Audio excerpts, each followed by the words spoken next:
Well, hello everybody and welcome. Thanks for watching. Today's topic, Hackney Diamonds, the new Rolling Stones release. Have they unplugged and replugged themselves back in? Yes, I'm here to say the Rolling Stones have reset themselves for 2023. Now, with one member unfortunately gone, and the other remaining members either 80 or pushing it, this may be their swan song. So they pretty much um, picked the right moment to reset themselves if they were gonna. And it looks like if this becomes their last release, even though Mick Jagger is saying it's not, if it does turn out to be their last release, it looks like and it sounds like they're going out on a very strong note. Now let's begin with the album itself. Oh, and the the torture it was for me just to get my album. Now, when the Stones announced they were going to release their first album in 18 years, almost 2 decades, I went ahead and pre-ordered my Stones copy from the official Stones website, Stones Store.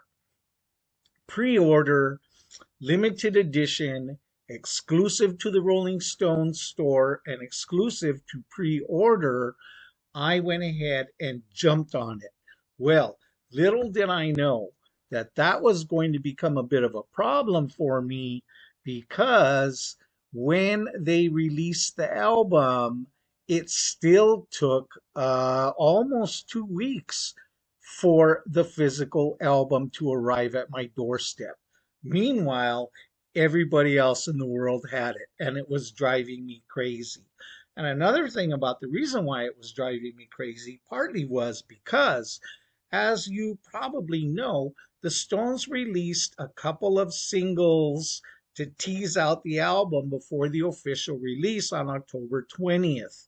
They released their first single, Angry, and then they later released the single featuring Lady Gaga, Sounds Like Heaven, Scenes from Heaven. I haven't got all the titles memorized yet. What is that? What is that title? Sweet Sounds of Heaven. Those and videos were floating around, and the music was floating around, and people were contacting me and asking me what I thought of the singles and so on, and I was avoiding it all. I didn't watch any of the videos. I tried my best to stay away from listening to it. I didn't want to hear it on, even when it released on the 20th. I didn't want to run to the music streaming services and listen to it there, because I wanted to hear it on vinyl on my own home system and judge for myself. Because personally, I also think that vinyl sounds different, sounds better, sounds warmer and deeper than streamed music. But that's my own personal listening taste. Point being, I was avoiding everything about trying to listen to it before it released. And when it finally did release, I still had to wait about 8 to 10 days before I even got my copy in the mail. And then I had to wait a couple of days before I had the house to myself so that I could just drop the needle on it and listen to it without any outside disturbances or any, granddaughters walking in on the middle of it and all that kind of family drama. I just wanted to listen to it and absorb it all by myself. So it took me a little while to get around to it, but I did.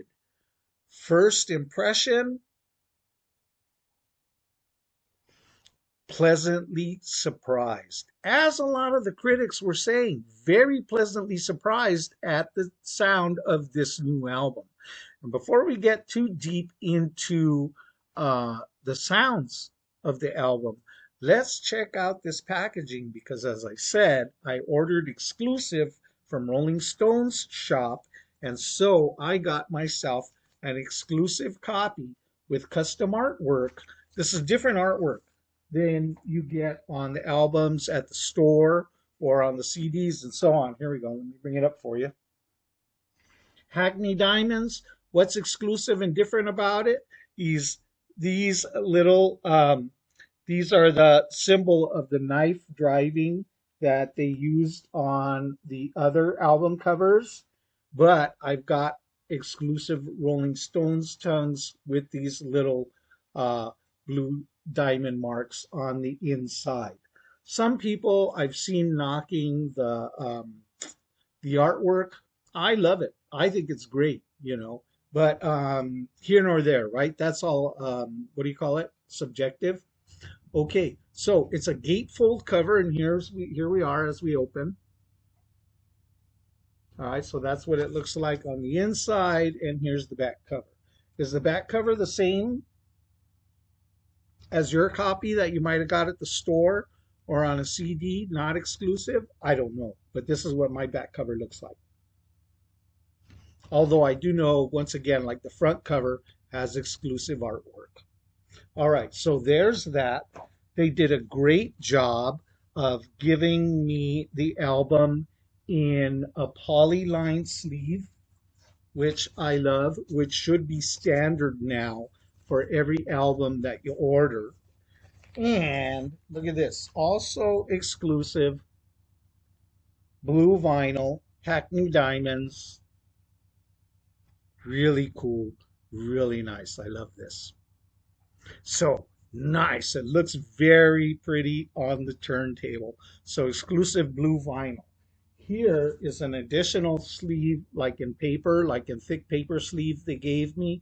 I didn't get lyrics, but we've got all the credits here, artwork on the rear, or artwork on the front. And what do we get mentioned here? This is something new that we've never seen before. A little bit of a sad note, but the listing of the Rolling Stones, minus Charlie Watts. Although they didn't completely forget Charlie in the credits of the sleeve, because down here in the corner, dedicated with love to Charlie Watts. So there's what the packaging looks like. Very happy with it. It's very cool. Great. Now let's get to how the album sounds. As I mentioned previously, the album on first impression, first listen, really nice. I'm pleasantly surprised. I enjoyed it. Second listen, even better. I liked it even more. It solidified. Was I starstruck? Was I just excited to listen? And I was giving it a higher rating than I should have. Second listen should tell me a little bit more, and it did. It cemented for me, or reconfirmed for me, that yes, this album is every bit as good as I thought it was. And today, this morning, third listen, the album opened up further musically for me, because I was starting to catch on to the lyrics, starting to catch on to the beats, starting to be familiar with what I'm hearing. And so that, gives you an extra level of enjoyment, because now, it's familiar to you, and it's starting to have a resonance within you. And so on third listening, that cemented to me, this album is bang solid. This is good stuff. Now, the first single, Angry, the first cut on the album, Angry, is the first single that they released. It's reminiscent of the kind of singles that they've been releasing since the days of Start Me Up. It's got that kind of a riff. Not that it sounds like Start Me Up, but it's just that kind of stylistically, it's like that. It works really well. It's a good single and it's a good song. To be honest, I didn't think I would like it as much as I do. Partly just because I've been kind of trepidatious about Stones releases, and the last couple of releases have been kind of lackadaisical for me, kind of so-so. Song here, song there are okay, but the rest of it, very forgetful, But yeah, that first Angry single is pretty good, and I enjoy it the more I listen to it. I was going to mention, there's like, to me, the album has two distinct kind of flavors to the two sides. The Stones have been known for doing that, where they'll have like a distinct side one kind of tone and a distinct side two. Usually it's kind of like Mick likes these and Keith likes those, and that's why it becomes side one and side two. I don't know if that happened this time. I haven't read anything that sounds like that, but sonically, that's what I'm hearing is two kind of styles on the two sides. Side one, very rock and roll and takes all of the lesson. Listen, this goes for overall throughout the album, but side one especially underlines it all. But they pretty much, it seems like what the Stones did was taking all the lessons that they've learned since the get-go, and they found a way to put it all together. And Watt, the producer, what's his name? Something Watt, Jimmy Watt. What's his name? Pardon me. Andrew Watt, the producer, helped the Stones take their vibe, find a way to mix it all, and then filter in some modern spices and really give us a complete new picture of the Rolling Stones. That as I listened to the album, side one in particular, as I listen, I get a very good mix of several of the Stones eras tossed together.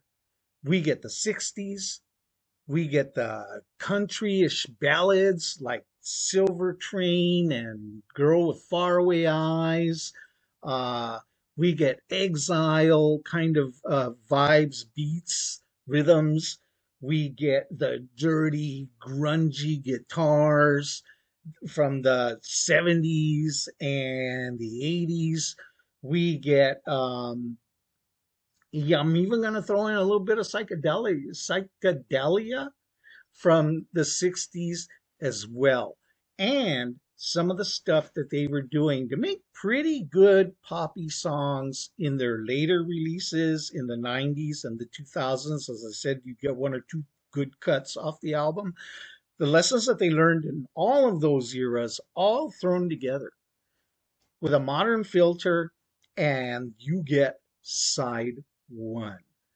Some really strong rock songs. Um,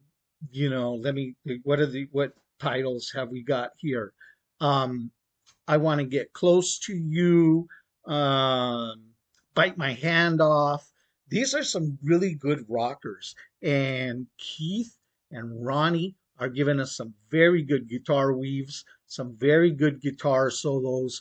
They're not getting self-indulgent, but man, you can really hear the master musicianship coming out. Anything sloppy that they were giving us in the 70s and the 80s has been cleaned up, and those guitar weaves and guitar solos are sounding very good, hitting in the right spot and hitting in here in the right places at the right time. Very good. The ballads, as I said, there's a couple of ballads on there that on side one that, as I said, are like reminiscent of the best ballads that they were putting out early. Like, as I said, Silver Train, Factory Girl, those kind of country tonk kind of songs, just hitting all the spots. Ronnie on slide guitar. Uh, they've done something with the Keith's guitar that I noticed they did like in the last couple of live tours that they've been on, as to where they pumped up Keith's guitar and they scrounged it up a bit more, roughed it up, and I'm hearing that happening on these cuts. So it all works very well. And did I mention yet Mick's voice? The best that I've heard him sound in years. I mean, that guy doesn't sound like your 80-year-old grandpa singing. No, it sounds like classic Mick Jagger, golden voice, that Mick voice that just defines the Rolling Stones and hits that right spot in here. Such a good side one. Can't say enough about it. I love it. It's my favorite side. Flip it over, and guest artists. As if I forgot to mention, they gave us a lot of guest artists on this album. They gave us who? Paul McCartney, of course, Lady Gaga. Elton John is on here playing piano. Stevie Wonder on keyboards. Um, McCartney on bass is, I think, on Bite My Hand Off on there. Very good, fuzzy, big bass from Paul McCartney. I can only imagine. And he's got that great bass on that song. And then it kind of closes out with the guitars of Ronnie and Keith. And they close out, and you hear Ronnie like, yeah, at the end of it. And, also when McCartney goes into a little bit of, they push his bass up, you can hear Mick saying, come on, boy, let's hear some bass. Kind of hear it in the background. I love it. It's great. It just gives you a feel of being in the studio and how fun and magic that must have been when they were laying that track down. Um, so as I was saying, guest artists galore on this album. They've done it for years. They've brought guest artists here and there on their albums, and they most especially always bring guest artists on stage with them when they play live. They did it here. It doesn't take away. I don't feel like they're reaching because they have to do like some kind of new gimmick and get these new names in order to pull in crowd. No, these people fill in and play very well. These artists that they've pulled into play just fit in the weave very well. And why not? It's a good time to do it. Missing Charlie Watts, I could imagine that the band would have been a little bit, missing a hole in how do we fill it?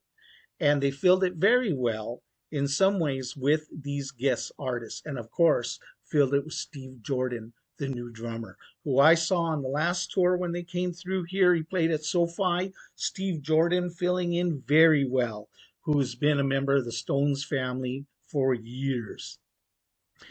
Personally referred, Charlie himself said, when you replace me, if you replace me, if that time should come, he personally recommended Steve Jordan, and he was right on in that moment because Jordan is giving us a level like another level of Stones that we didn't experience because we had Charlie for 50, 60 years, right? And so Steve Jordan is like an infusion of new blood. And what better place to pump that new blood in? What better place than in the backbone, the back percussion of the band? Jordan doing very well. Speaking of Charlie, we flip over to side 2 and we get some we get some couple of cuts with Charlie Watts on there that were already tracks of his drumming that were laid down before his passing, and so they already had that on the tapes, and we get that on side 2, 2 cuts. One personally I enjoy better than the other. The first song on side 2, which is Mess It Up. This is got the Charlie first cut on side 2, and then like I said, this is kind of where the tone of the album changes on side 2. And that first cut is like it's got the Charlie Watts track, and it's got like a bouncy enough little beat. But it feels very much like what the Stones have been doing for the past 20 years. And so it's not a bad song, but it's not a great song like the ones on side 2. Never want to say it's good that a longtime member has left the band, but sometimes that infusion of new blood is really very good. It's a silver lining to a bad thing. And in this case, Steve Jordan was that silver lining because I hear Charlie on this cut, and I kind of get the feel this cut just kind of feels like what they were doing, where they were just kind of treading water for the past 20 years. Bouncy enough beat, you know. Mick sounds okay on it. They would probably try to release it on as a single, but it's not all there. The saving grace for that one song, this is my least favorite cut on the whole album. The saving grace on that song is toward the end, the guitars that take us out. Again, Keith and Ronnie, very strong. But my least favorite cut. One cut has to be my least favorite, am I right? And so it's that one. Then what do we get on side two? Live by the Sword. Driving Me Too Hard is Live by the Sword. Is that the one? Is there's two. Driving Me Too Hard, I think, is the one that has Charlie Watts again. No, that's Steve Jordan. So Live by the Sword is Charlie Watts on drums also. This one I like better. And it doesn't have that like that reminiscent of that same old Charlie Watts beat that maybe even he himself just kind of started to get into rote after 40 years. How do you not just repeat the beat, right? It just happens, kind of routine, but not so much on this cut, on the second cut that they gave us with Charlie on there. Much better. I appreciate it much more. And that one's got Elton John on piano. I really like the drive of Elton on that piano, and Keith's guitar work, very good on there as well. Then we get to the cut with Lady Gaga. And here's where I'm surprised again by this Stones album. I'm not such a big fan of those gospel vibe kind of songs that the Stones do. I'm just not a big fan of gospel music. And so they kind of have some songs that have that kind of vibe. They do it when they go live, they kind of do it to You Can't Always Get What You Want. They kind of gospel it up. And they do the same thing with All Down the Line. This one is kind of that way, where it kind of has that kind of like a gospel-y feel, but it's different. It's better. It's very good. And it's a very pleasant listen. I was like, 7 minutes when I first heard about it. It's like 7 minutes and some. And I was like, oh, I don't know, man. Am I going to like that?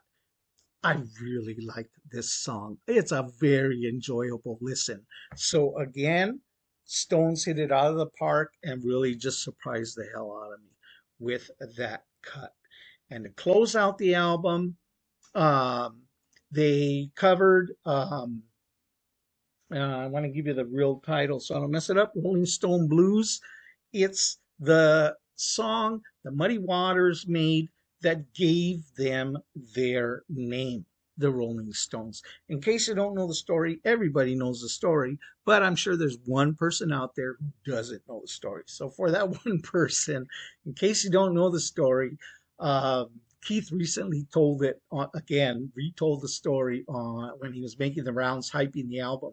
And he reminded us all that they were booking a gig, and Brian Jones is on the phone and he's booking the gig, and they're saying, yeah, we're going to play such and such a day at such and such a club.